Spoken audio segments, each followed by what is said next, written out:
never give up, and never settle for second best.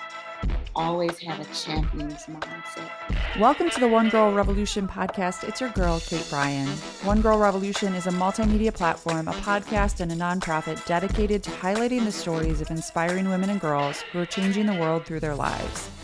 Please subscribe to the One Girl Revolution podcast on Apple Podcasts, Spotify, Stitcher, iHeartRadio, YouTube, or wherever you listen to podcasts. Follow us on Facebook, Twitter, and Instagram at One Girl Revo. We're on YouTube at One Girl Revolution, and you can find all of our social media links, podcast episodes, videos, and so much more on our website at onegirlrevolution.com. That's the number one, girlrevolution.com. On this week's episode, I am so excited to bring you Trinita Patton, founder of Ladybug for Girls. Ladybug for Girls is both a for-profit and a nonprofit organization. The for-profit supports the work of the nonprofit, which I love. Social enterprises are one of my favorite things in the world. I love supporting organizations by buying and using their products. Ladybug for Girls is a movement that Trinita founded to empower young girls through health, wellness, and education. Ladybug for Girls is a growing community of parents and their daughters, school teachers, and health professionals who are concerned about the health and well-being of girls. Ladybug for Girls equips girls with knowledge and awareness and supports self-worth, dignity, purpose, empowerment, and healthy living. In this episode, Trinita shares her own life story, how she got into health and wellness after losing both of her parents at a young age. She talks about growing up with all brothers and why she cares so deeply about the girls she's working with today. She tells the story of a life-changing conversation she had with one of her daughters that led to her founding Ladybug for Girls. She talks about the inspiring work she's doing with Ladybug for Girls and what we can all do to support and empower young girls in our communities and in our lives, and so much more.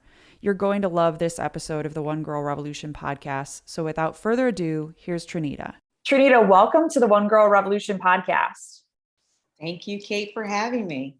I am so excited to have you on to talk about all of your great work and everything that you're doing. I know that all of our listeners are going to be so excited to hear about you and your great work. But before we get into that, I would love to know, who is a One Girl Revolution in your life? Who's a woman or girl that's inspired you? That woman for me would be someone by the name of Dr. Valda Gibson. And she is a physician here in Atlanta. And she's a person who just entered my life at a point in time where I was really young and needed some direction as a young woman. Like, you know, you reach this point in your early 20s and you're like, what do I do? What am I supposed to be doing in life? And what is my purpose? And who am I? And how do I fit into, you know, different settings and all those types of things? And, you know, my dad had done so much to shape me, you know, from a nurturing perspective, from just all the things to take care of myself. But that I had that missing piece of, well, who am I as a Black woman in this big world? And Dr. Gibson was that person that came in and she completed those lessons, those life lessons for me. I mean, we're always learning. I continue to learn, but she was very instrumental when I was in my early 20s and really helped me get on a trajectory that led me to where I am today, in terms of connecting with community. So I was missing the community piece for myself, and she was very instrumental in getting me on the right track. That's such an important story for any woman or girl that's listening too, is we can make such an impact on other people's lives. And sometimes we don't even know it. And that question too is not to ignore the men in our lives too, because there are so many people obviously that form us into who we are. But I feel like in the world today, we need more opportunities to support our sisters and share the love for the women who have formed us and who continue to form us. And I know that all the women and girls that you're working alongside and working with are helping form you every single day too. So I'm sure whenever I ask that question, like who is one girl revolution, it's always difficult to just pin it down to one, but that is a really powerful story. Thank you. So speaking of powerful stories, I want to get into your story, who you are, and a little bit about where you're from and a little bit about your upbringing. And I'd love to hear from you a little bit about who you are, where you're from, and a little bit about your story. Sure. So I am from the Midwest, from Missouri. my parents migrated from Mississippi, so they were country people. They actually lived down the road from one another. My mom and my dad, two different families. My dad's side of the family, they were sharecroppers. And then on my mom's side of the family, my grandmother was actually one of the first few Black women that actually owned her land. So she owned a farm, her own farm, and she would often, use some of her crops to give back to the community. And she had 18 children. With the farm, you can imagine you need to have somebody to help you with the land. But she was one of the first few Blacks in the South to actually outright own her land. And so they migrated, my family migrated to the Midwest. Some family members went to Ohio, Milwaukee, Chicago, and we landed in Missouri. And I'm one of 7. I am the only girl with 6 brothers. So that's a pretty interesting dynamic within itself. But my father had the audacity to purchase our first home. It was right on the heels of the 1968 Fair Housing Act. And he purchased a home in a predominantly white community. He bought, the home was actually burned down. So they, probably thought, well, what is he going to do with this house? He paid $150 for it. What is he going to do with this house? And my dad actually took that house and he rebuilt that house. And so I had a very interesting upbringing. It was very rich with the St. Louis community. We grew up 10 minutes from the Fox Theater, the symphony orchestra, the St. Louis Symphony Orchestra. And so it was a very rich upbringing, very healthy, healthy family environment. We were a working class family. I mean, my father was a police officer. And so just a working class family, but having that exposure to some of those other just different elements provided a really, really good different perspective of what I could do and what I could be and where I belong, and learning about community. Although I was relatively young as my father was doing all these interesting things, he was involved in politics, helping local politicians be elected. I didn't understand, why we had to pass out these signs and all this stuff. But he was heavily engaged in the community. So, education is obviously very important to my family. We still have the Ervin Scholarship at Washington University in his honor, in Dr. John Ervin's honor. And so it was an interesting upbringing, and being the only girl with all of these brothers. Needless to say, I had no problems, no problems in high school or with boys, anything like that. So it was neat.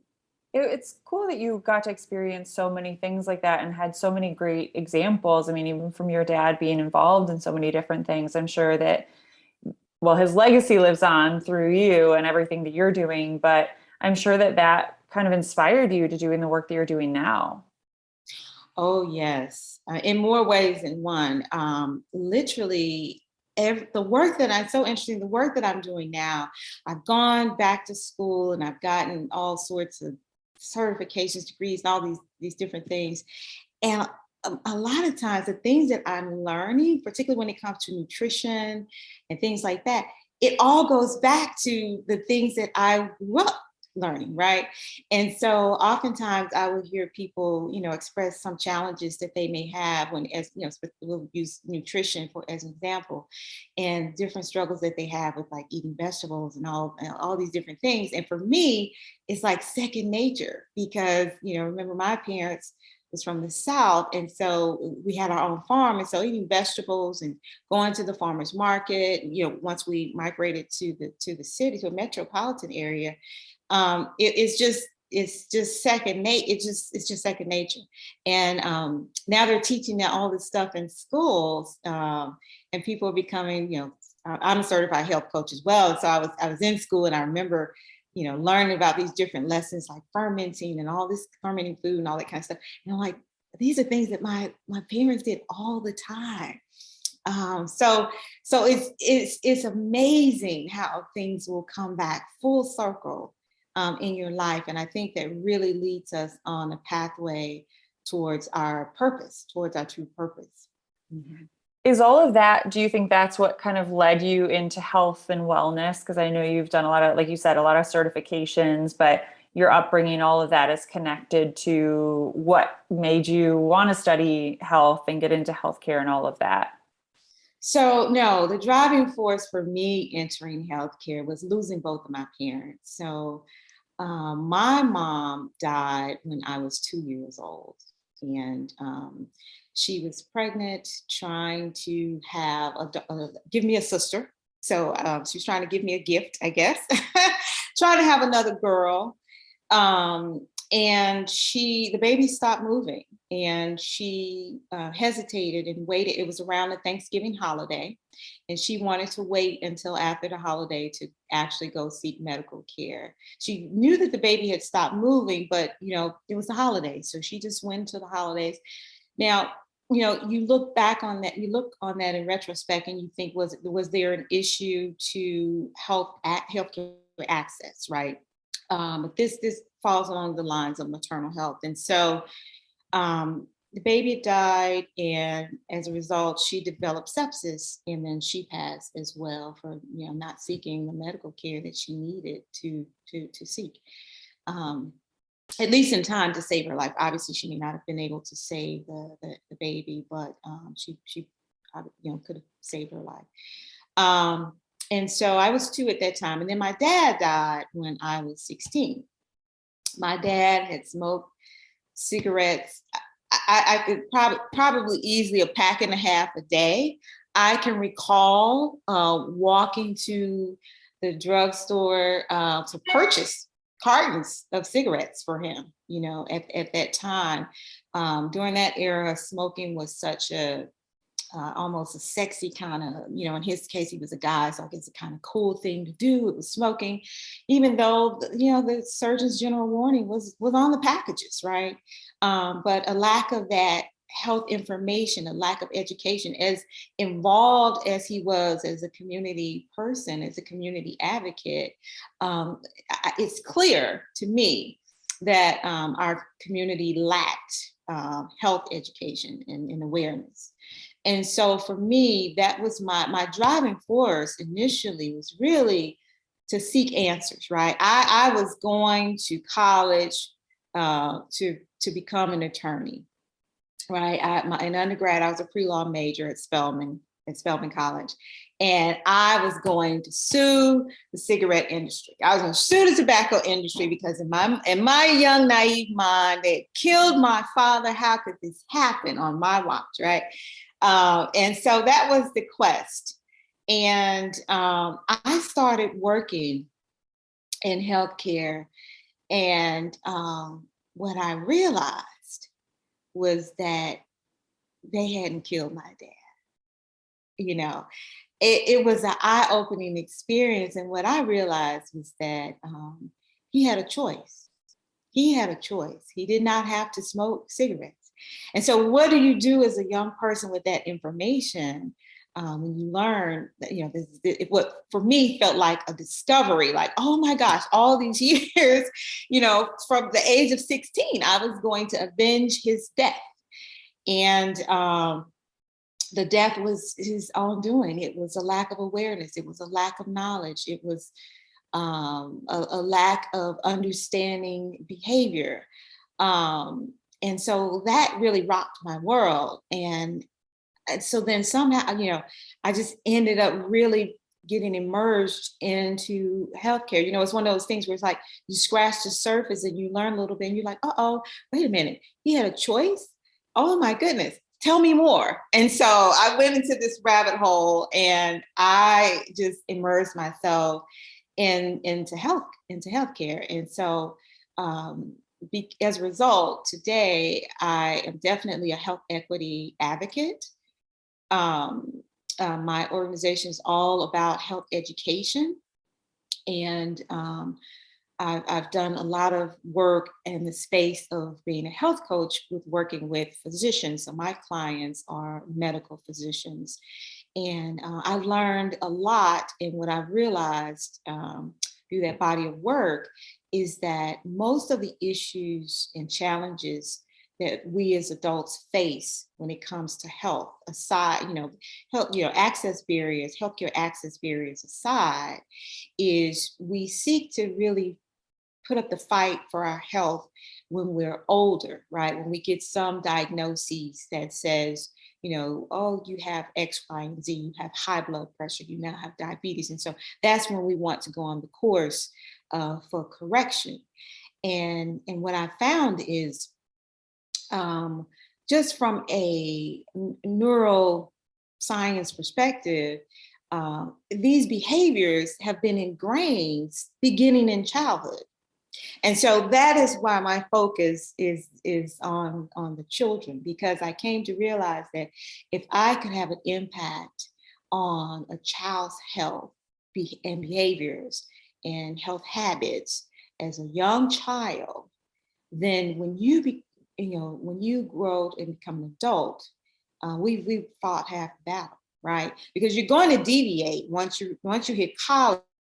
You're gonna, let's say you've been eating healthy, and practicing healthy habits all these years, and then, my gosh, you have this newfound freedom once you hit the college campus. Now I'm empowered. I can eat what I want. I can do what I want. So you're gonna eat all these chips and cookies and cakes and all these good things, right? That you've been deprived in your mind. But that aside, you'll have that positive memory loop and experience from your childhood, and that association with, oh my gosh, I had a great experience when I tried these vegetables, as a young kid. And so eventually you will revert back to that good behavior. And so hopefully it'll be during a period in time where we are focused more on prevention, as opposed to dealing with chronic illnesses in a post-diagnosis state. Check out One Girl Revolution's YouTube channel and hit subscribe for more podcast episodes, short documentaries, and other video content. The Girl Inside features the powerful story of a professor who teaches a life-changing storytelling class to incarcerated women at Cook County Jail.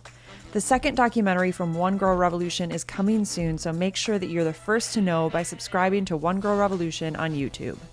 Yeah, it's all habit, right? Like, it's habitual. I remember when I was in 5th grade, so I would have been like 10 years old, my mom decided that we were cutting sugar out of our diet. So it just was the craziest experience, because we were like, oh, please, Mama, no, don't make us, get rid of sugar. She got rid of like all the sugar cereals, all the different cookies and stuff. And it was amazing. In 30 days, all of us were like repulsed by anything that was had sugar in it. And so if you start that habit, and even for adults that are listening, it's never too late to start good habits and to start good habits with your children. But one thing I wanted to say about your story, Trinita, is it's so beautiful to hear your stories. And I know that you've been through a lot, and especially losing both of your parents at such a young age. And your mom's story actually really resonated with me, because I just interviewed a woman here in Detroit who is a doula, and she works specifically with Black women and children because of all the difficulties there. And she really provides a lot of resources for them, and she's doing amazing stuff. And it's interesting to think about how things used to be. And there have been so many medical advances and so many things that we've learned about, even about cigarettes, that we've learned how that works with different people's bodies. But it's really powerful to hear a story from someone like you, who you are really changing things for the next generation. And I love hearing those stories of, people who have lived through something really difficult and really hard, but they're now able to make a positive impact. And you're making this positive impact not only on this generation, but on generations and generations to come.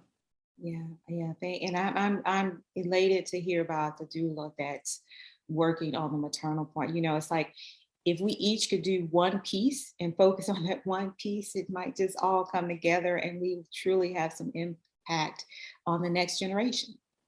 And we can all do something, right? It doesn't have to be big things. And that's what we were talking about. There's another organization, which you might be familiar with, called Sister Friends.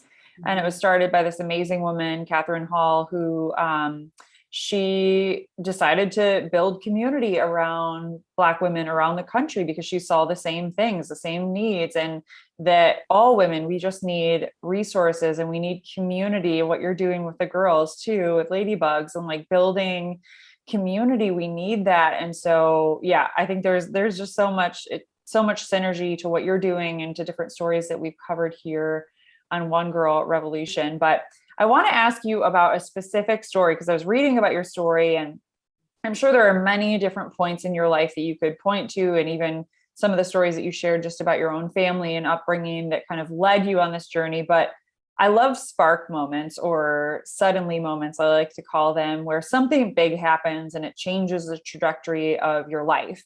And one day I was reading about this story about your daughter, that one day your daughter asked you a very profound question: how can I help other girls? And that conversation changed everything for you. Can you share a little bit about that conversation with your daughter and just kind of what came out of it? It did. So my daughter, I have two daughters, and a son. And the daughter who this conversation you're referring to, she's actually a twin. So her twin brother, so Taylor and Tyler. And gosh, the twins, they were in sixth grade at this time. And I'm thinking, okay, new to middle school. This is going to be a great new chapter in their life. I'm excited as a parent to be involved and engaged. And it's just going to be fantastic, right? Because we've survived elementary school. And Taylor, gosh, she had so many friends that had, just difficult situations as little girls that they were dealing with, all sorts of challenges.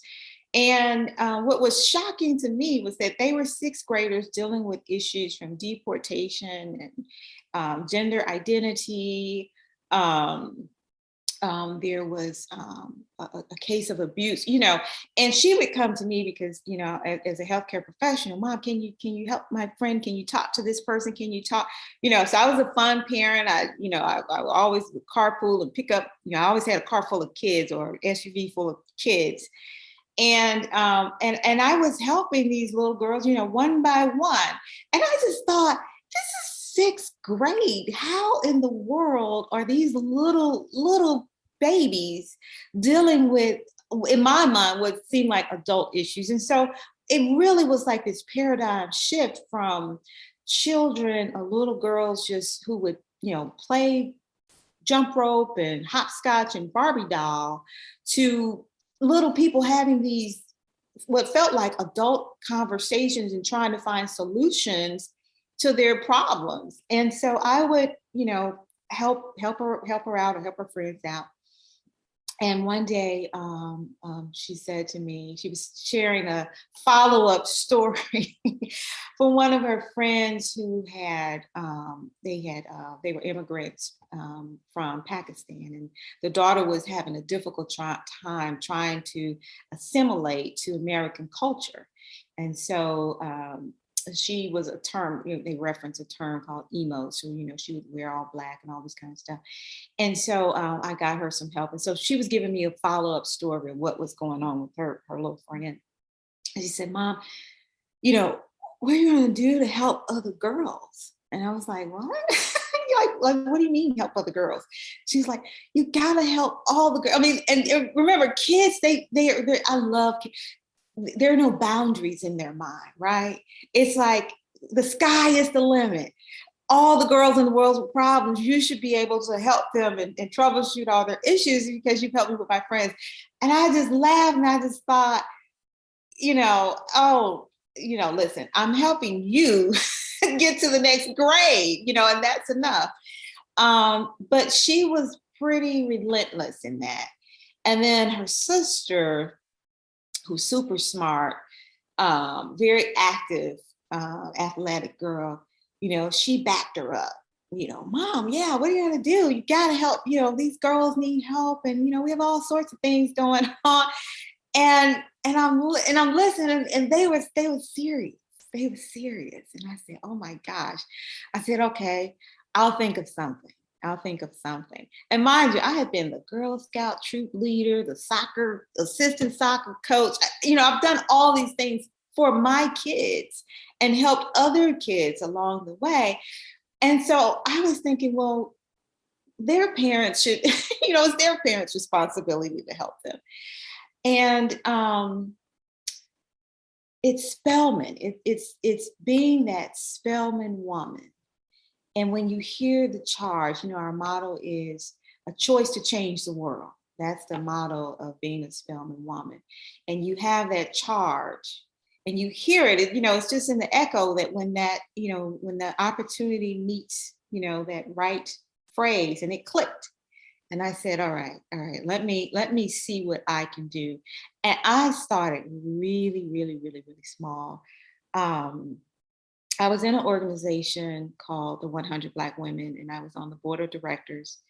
And I was also chairing the health committee. We had just brought President Johnson Sirleaf at the time, was the first female president of Liberia. We just brought her to Atlanta. And so we had this huge, big, political welcome affair and gala and all this stuff. But when, upon her leaving, one of the things we did was, how can we continue this partnership and relationship? And so we agreed to work with some refugees from Liberia at the community center. And we called it Sister to Sister program. So sisters from Atlanta helping sisters, this bridge, collaborative bridge, helping our sisters from Liberia. And we was in a board meeting, and the person who was heading up the program, she says, well, we're working with the women from Liberia. We're doing, Dress for Success and teaching them, how to, write their names and, all these little skills, but we don't know what to do with the kids. And so I don't know why, but I threw my hand up and I said, I'll take care of the kids. And they said, oh, great. What are you gonna do? I said, I don't know. Listen, I have money in my budget. And I'm a health person, so health professional. So I'll teach them some health stuff. And I go, and there's like 12 girls and one boy. And I said, okay, I'm going to just teach them what I know, which is the basics, on nutrition. We went through the food groups and all that stuff, made a few dishes. And then when I ran out of nutrition stuff, I said, okay, we'll learn some fitness stuff. Now, these kids had not been exposed to a jump rope, a hula hoop. They didn't know what these things was. And so that was a lot of great fun. And that bought up some time. And then lastly, I said, okay, we have a few weeks left. I don't know what I could do, what I can teach you guys. And so I thought of gardening. And I said, let's go in something that I'm familiar with. And that resonated really, really well with them. They understood the soil, they understood, seedlings and growing and the whole cycle. And so we went through that. And they had a graduation ceremony for the parents. And so they said, oh, Miss Trinita, are you gonna come? I said, yeah, I'll come, and I'll make up some little certificates and give to them. And I went to that event and gave out the certificates. And I thought, oh, tell me something that you remember. I'm thinking these kids are not going to remember anything that I had taught them, because it had been 8 months at that point. What was supposed to be one weekend turned into 8 months. And they repeated it, almost everything like her. It was the most amazing thing that I've ever experienced. Not only did it wasn't that they repeated everything, they understood what I taught them.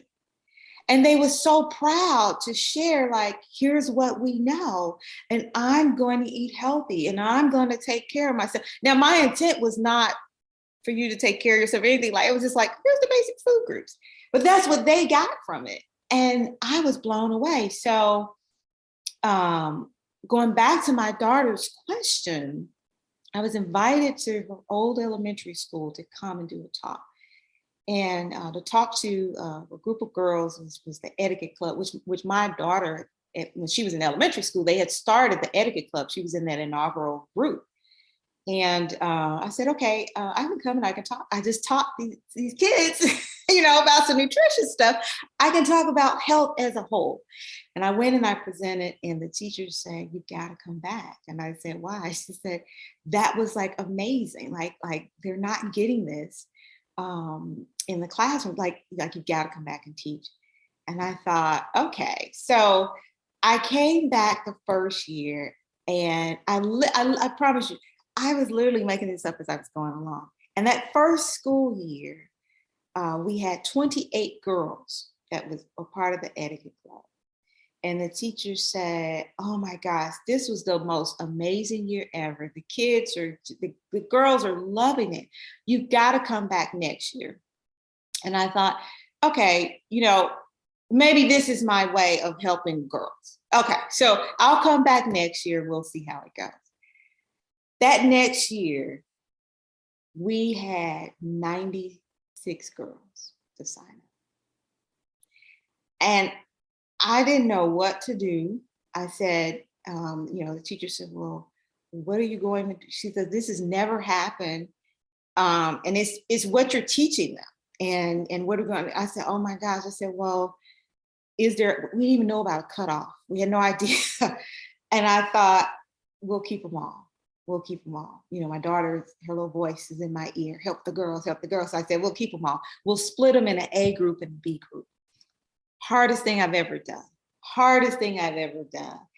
And so from there, that's when I realized, okay, this is something different. This is not just me coming to speak. I've been in school for 2 years. Yeah. Yeah, this has become more than that. And so I need to call it something. I need to organize it in a way where it's official. And I kid you not, as soon as I did that, the next year, there was another teacher who had heard about the program from another teacher, and she wanted us at her school in the neighboring county, in Gwinnett County. And it just took off. I mean, when I tell you I've done nothing, I've done no promotion, no advertisement, no marketing, no special, no, nothing. I've done absolutely nothing. This movement for girls, health education has taken me on a ride. And that's been since 2008. So it's been 14 years. 14 years. It's amazing to hear how it's just grown. And I love that you're really just doing what you know. I think a lot of times in the world, we think we have to do something really big and we have to, found an organization or learn some new skill so that we can teach people, or we have to do something on a really big scale. But I think that the best things that we can do in life are oftentimes just doing what we know.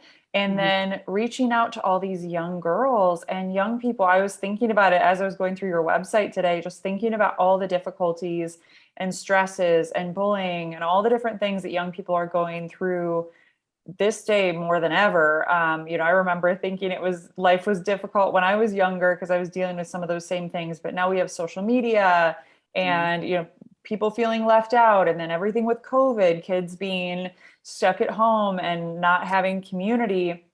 You are just answering so many different concerns in the world and stresses in the world, and really providing this amazing community for young people and a space for girls to figure out what their passion is, what their purpose is, and to chase their dreams. How did you come up with the name? So it's Ladybug for girls. How did you come up with the name? Why Ladybug? So I started out calling it Blossom. And, I had this, I really thought, it's going to be Blossom. And God just put it on my heart to call it Ladybug. And, these are, some of those conversations you have late in the night by yourself. And I said, that doesn't make sense. Ladybug what? Like, why would I call it Ladybug? That makes absolutely no sense. And so I went to my aunt's house, and my cousins, they had come in town. And I was talking to my cousin on the porch. We were sitting on the porch, and we was just reflecting on, when we were young kids and just growing up in our community. and having a good conversation. And as we're talking, it must have been, I don't know, the swarm of ladybugs just all came over, and they just start sitting on me, sitting on her. Now she jumps up and she's screaming and shooing them away. And I'm like, no, wait. This is a sign. This is the sign. I think I'm supposed to call my organization Ladybug. And she laughed and she says, well, I love the name, but I'm scared of Ladybug. I said, I don't think you should be afraid. They're not going to do anything to you. And I started to research ladybugs. And here's what I realized. Ladybug means, in some countries, it's pronounced ladybird. But at any rate, in every language, it means lucky. Lucky lady, in every language.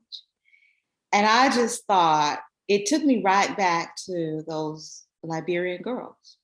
And I said, we're going to touch girls around the world. I declared that in that moment, in that day, that I named it Ladybug.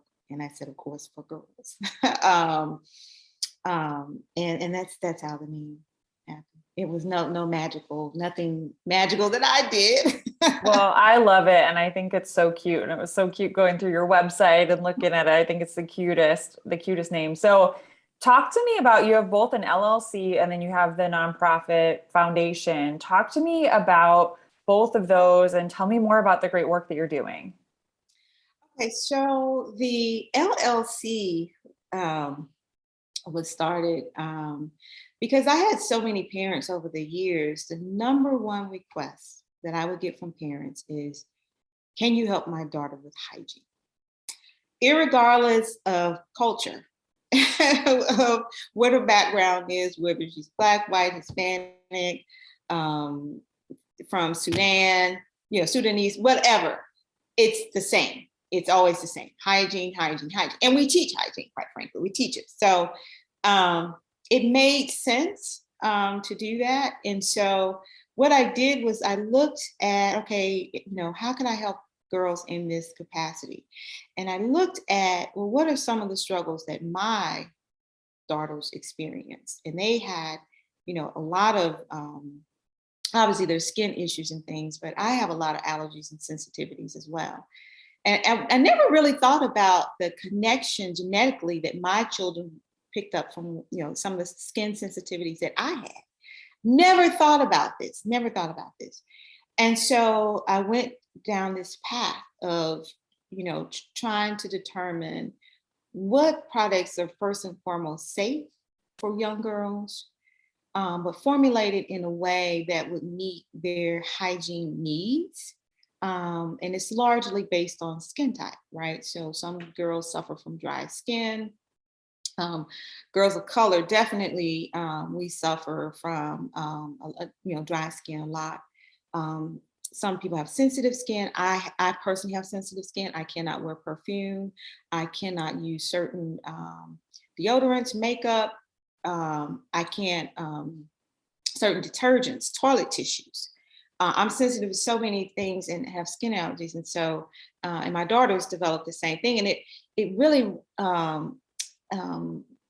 was worse when they got into sports because of the sweating and all that. And so that was the focus there. It was like, how can I meet the needs of, what parents are asking me for in a safe way that's ethically sourced. Because obviously, you can say organic, but is it ethically sourced? And so we're going through this phase of repackaging and focusing on that, trying to make sure that we're eco-friendly, recyclable, and all of that. So that's really how the LLC was born, and really to help sustain the nonprofit piece, because things kind of happen backwards for me. Nonprofit first, and so that's the for-profit side. It's really focused on high performance, clean beauty products for athletic girls, right? And so the nonprofit side is where we do the health education. And so we're working with specifically targeting elementary school girls and girls ages 5 to 12. I focus on health education. And that's really based on, brain, body, and behavioral science is rooted in those components. And so we focus on them eating healthy, moving their body, and having a positive mindset. So those social, emotional learning strategies that we bring into the program. And the girls, they matriculate throughout the program. So they actually start with us in first grade. And that same cohort continues all the way through fifth grade. And so the program builds upon itself. And so once they reach fifth grade, they then graduate. They're official ambassadors of Ladybug for Girls. And they have a responsibility to be healthcare ambassadors, not just for their school, but also for the community. We've also established our Ladybug Learning Garden, which it's been around for a while, but we just broke ground to have it. It's really professional landscaping and all this stuff. So that happened last week. So I'm really, really excited about that. And I just want to go back to one really good thing. Yeah, of course. Yeah. The lady who was over the program, Dr. Mary Alice Moses, was over the Sister to Sister program for Liberia back when I was with the 100 Black Women. So she's the one that kind of really helped me get started with working with those girls from Liberia. And we had lost touch for a number of years. And she had reached out to me in the middle of the night. And she said, "I'm so sorry to call you in the middle of the night, but I had my husband go into the attic. He got an old phone, and I found your phone number. I've been looking for you for 2 years." And I said, "Really?" Okay. And she says, "Do you remember the kids that you taught?" And I said, yes, of course. And she says, "Yes. So I am now heading up a school in Liberia, and we want you to teach in Liberia." And I said, "Oh my goodness." I said, "Well, let's meet tomorrow." This is in the middle of the night. "Let's meet tomorrow and we can talk about it." And so we met. And in my mind, I'm thinking 5 years down the road is when I would maybe interested in doing some international work.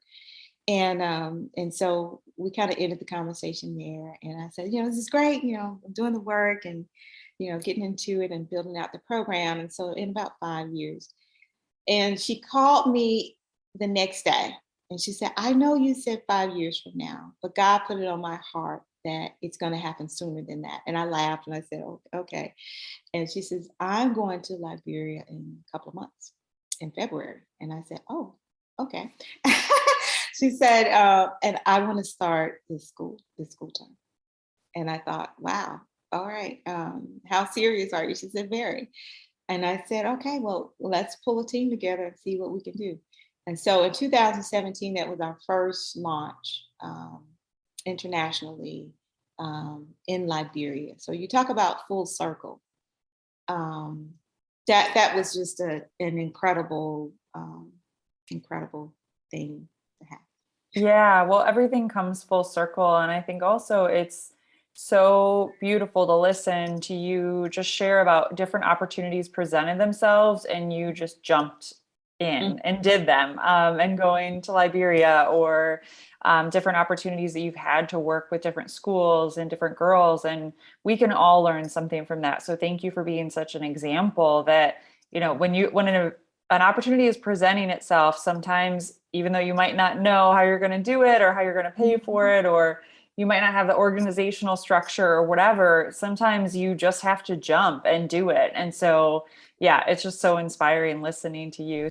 Donate to One Girl Revolution's nonprofit organization to help us continue our work, highlighting inspiring women and girls that are changing the world through their lives, promoting their work and their organizations, and building a powerful and positive force out in the world dedicated to empowering women, their voices, and their stories. Donate at onegirlrevolution.com/donate. That's the number onegirlrevolution.com/donate. I'd love to hear a couple of stories about Ladybug for Girls, maybe some of the girls that you have helped through your work that maybe just touched your heart in a special way. Are there a couple that you could share? Yeah, there's two things that I'll share. One is you know, there's always a girl. I don't know how or why this happens, but every year there's always one girl who has somehow lost a parent that's in the program. I have no idea how that occurs. So my focus is never on these big numbers, like you mentioned earlier, or how big can we go, or how big can we grow. Every school, when the school year starts, I always start with my team. I say, our goal this year is to touch one girl, which is why I love the one girl revolution, right? It's literally thinking about how can we impact and change one girl, the power of one. Because if we touch one girl, we've done our job. That's all I want. And so, my students, they come in, I have a partnership with Emory School of Medicine. So I teach this course for first year medical students. And so they come in and they think, oh, we've got to, work with this. It can be overwhelming, right? And it's like, well, no, just one girl. That's it. That's the goal. That's the goal, right? And so there's inevitably always one girl. But before we narrowed down and focused on ages 5 to 12, I did have a girl whose mom reached out to me one year, and she says, I need my daughter in your program. And this lady lived in North Carolina. Her daughter was 14. And I said, well, we work with little girls. And I hadn't clearly defined the age at that point, but the majority was like little girls. And she says, I know. She said, but the work you're doing is incredible. I said, okay. And so I said, but you realize that she would have to commute to Atlanta.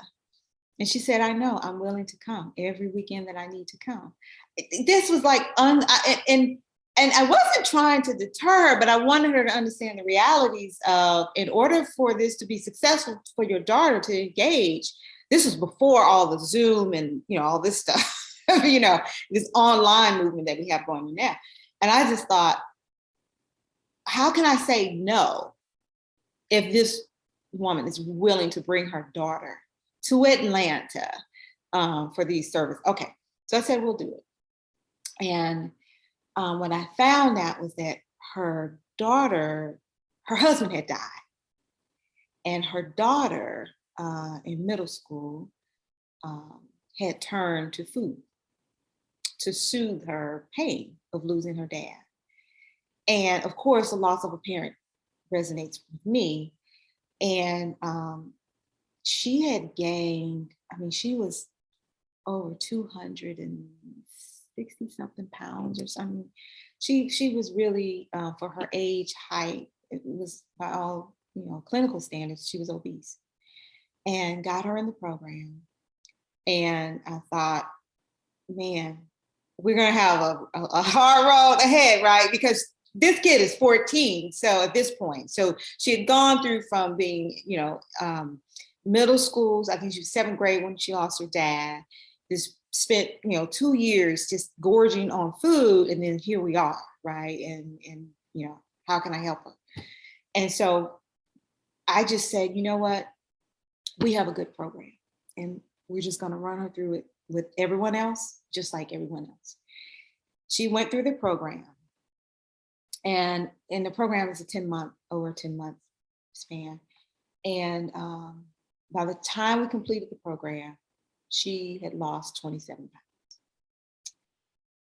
And so that following school, so she came to the award and, standing ovation at the award ceremony. And when she went back a year later, I just did a check-in with her mom. Hey, how's she doing? And, and her mom sent me pictures. She was a cheerleader at her school on the cheerleading team. She had lost another over 80 pounds. So she had lost over 100 some pounds, and she was now active as opposed to just, sitting. She was active, and she'd become a cheerleader and engaged in her high school. And that story, and there's many, many more.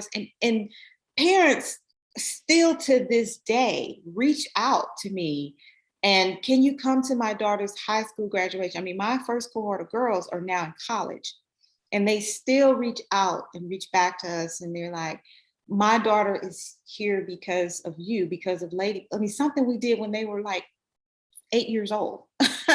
you know, but mindset is everything. And so which is one of the reasons we focus on having a positive mindset, but having the mindset of a champion. And it doesn't always have to be about sports, although we promote, sports and being physically active. So that's one story. It's one story out of many successful stories. But on the other side, the second story that I'll share, is regarding my medical students. So I teach, we teach social determinants of health from an applied applied perspective. Where they come to the community through our program and they work with kids, obviously teaching health education. And these students, they come from all over the country, some from Harvard. I've had students from Harvard and Yale, all this stuff. And they come in and they're like, how are we going to teach these kids, anything? And they always have a little arrogance about themselves when they come in. And, we do the introduction, all this stuff about health equity and all that. But by the end of the program, not only have the girls who's participants in the program have changed and evolved. I mean, they come in very shy, closed off, and they leave these, we call ladybugs. Their wings are flowing and they are very social. But these medical students, their perspectives are changed. And so I always say to them, when we talk about social determinants of health, you've got to think beyond a person comes in, I give them a diagnosis and I give them a prescription. And if they come back to my office and they haven't taken the medication, they're automatically non-compliant. And what we're teaching you to do is go beyond that non-compliant statement that you could easily put in a chart to figure out why. Why are they non-compliant? What are the barriers that's preventing that patient from accessing that prescription, which they desperately need? Or, is it affordability? Is it access to transportation? Is it, what are all the dynamics that create these conditions for health inequities, right? And so those are the two, those are two examples. Yeah, and I'm sure there's so many throughout your existence that you could point to. You could write a whole book about all the different women, and it's going to be cool to see them all move on and, become adults and then help other people and to see what they do. But you really are changing the world. You really have started a revolution through Ladybug for Girls. And I'm excited to follow everything that you're doing. And I see all the great impact that you're making on women and girls. Like I said before, I just see so much darkness when it comes to what little girls are faced with more than ever. And you really are empowering women and girls through health and wellness and just helping them find their purpose and the girl inside, that little girl that they were created to be, and find that. So I'm just so excited to be connected with you and to continue to follow everything that you're doing. For people that are listening, if they want to get involved in the work that you're doing, how can they support you and how can they get involved? So you can find us, we're on social media, also on our website. You can, if you decide to purchase any of our products, a portion of our proceeds obviously go to the work that we're doing through our nonprofit. And like us on social media. It's not my strength to really help build up my social media presence. We do have a presence there, but just like us, you can just like us on social media and chime in on some of the discussions that we have. Yeah. I'll post all of that in the show notes so people can easily get in touch with you. And I'm sure if they want to donate or they want to buy some of the products, those are easy ways. And I always tell people that one of the easiest ways to show your support is to follow on social media and share some of the posts too. So they can easily share what you're doing. Trinita, I'm curious. I'm always curious, like if you could get to the root of why you care so much, like why you care about the things that you care about. And maybe it goes back to that moment with your daughter. Maybe it goes back to that question. Maybe it goes back to your childhood. But what would you say is the root, is at the very root of why you do what you do and why you care about these girls so much? The reason I care about these girls so much is because I see myself. My daughter was the spark, but what really pushes me through those times when, when you want to give up, in terms of my purpose, is I see myself as a young girl, as an only girl. Losing my parents, and I didn't have the support and services that I needed to go through that grieving process. So I have a huge, I make a huge emphasis in our programming when it comes to those social emotional strategies, right? And understanding emotions as a young child. I went through many emotions as a young child, from the loss of my parent, loss of my mom, because when we would go out as a family, you would hear these whispers of, oh, that's the girl who, her mom died. And people would give you pity. And that's not what I needed. I didn't really need that, but I was too young to really understand what I need. And I certainly did not have the thought and the skills to find my voice to say what I needed, right?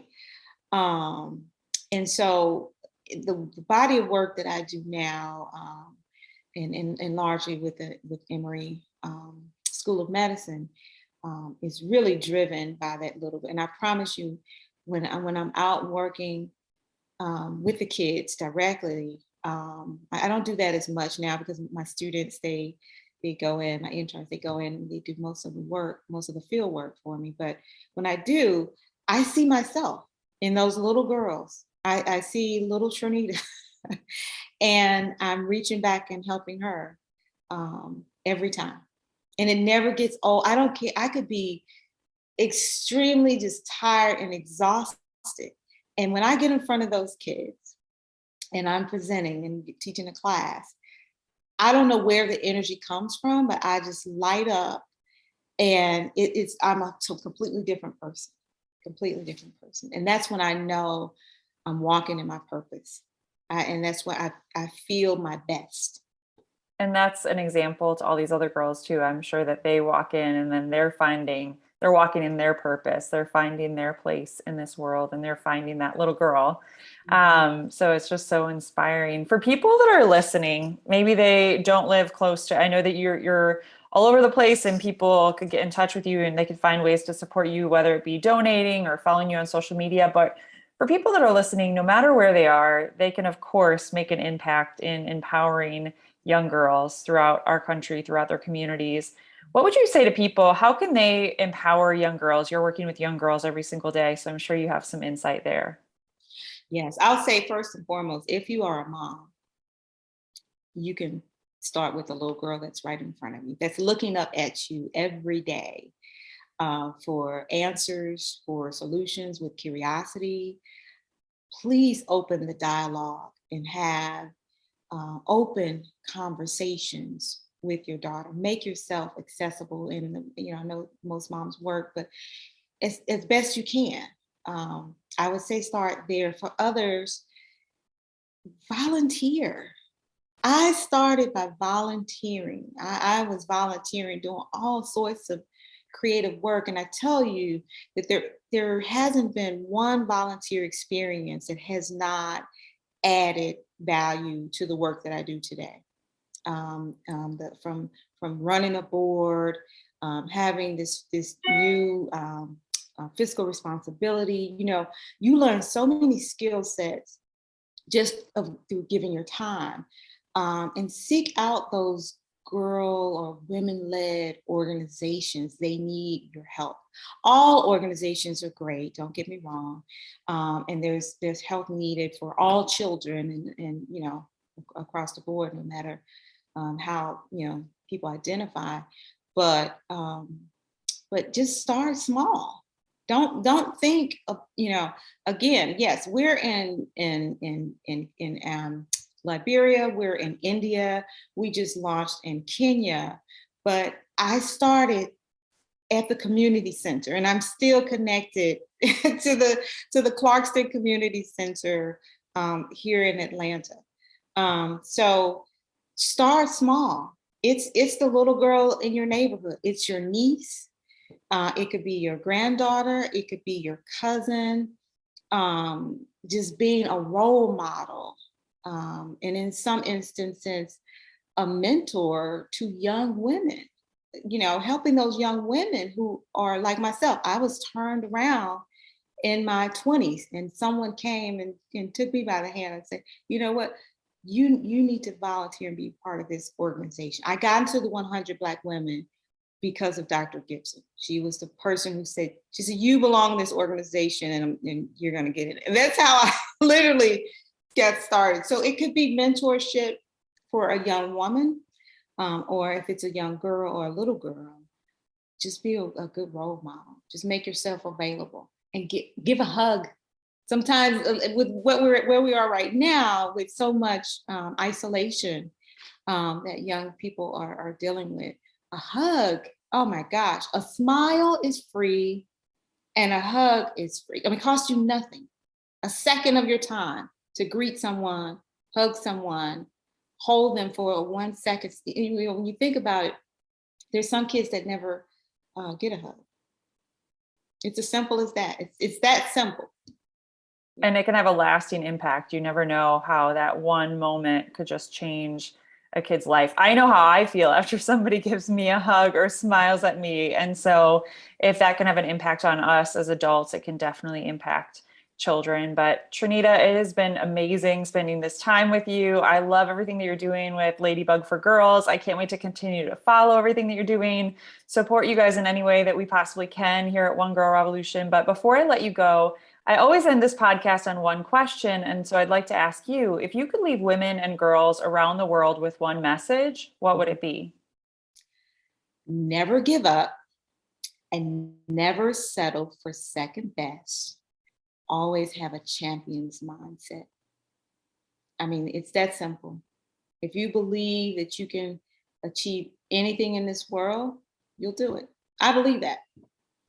Well, you're doing it every day. You're living it out every day. And I know that all the girls and Ladybug for Girls and all the women who've gone through it too are just doing amazing things, and they're champions in this world as well. But thank you so much for being on the podcast, and thank you for all the great work that you do. Thank you, Kate. It was my pleasure. Please follow us on Facebook, Twitter, and Instagram at One Girl Revo. That's the number One Girl REVO. And you can find more information on One Girl Revolution at onegirlrevolution.com. That's the number onegirlrevolution.com.